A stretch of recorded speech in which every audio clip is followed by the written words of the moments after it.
الصمت احيانا قوه واحيانا ضعف.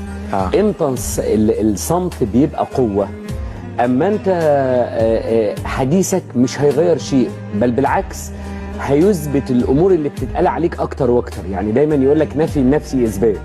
فبعض الظروف اللي بتمر علينا في حياتنا صمتك فيها هو اقوى رد، لان انت عندك ثقه ان انت ما عملتش الكلام اللي الناس بتقوله، عندك ثقه ان انت يعني لن تصل لمرحله انك تقول انا عملت او ما عملتش، انت تثق في نفسك. لكن امتى بقى حديثك هو اللي قوه او صمتك يعتبر ضعف؟ اما انت يبقى لازم تدافع عن حقك.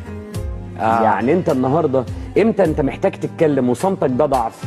اما يبقى عندك فرصه انك تدافع عن حقك ولو سكت هتضيعه، خلاص ما عندكش فرصه. اتكلم وقت ما تبقى ده الوقت المناسب اللي انا احارب فيه على حقي، على الحاجه اللي انا لو سكت هتروح مني. موقف لازم اتكلم وادافع عن حقي، موقف لازم ابين ان انا عملت الحاجه الفلانيه، موقف سكوتي فيه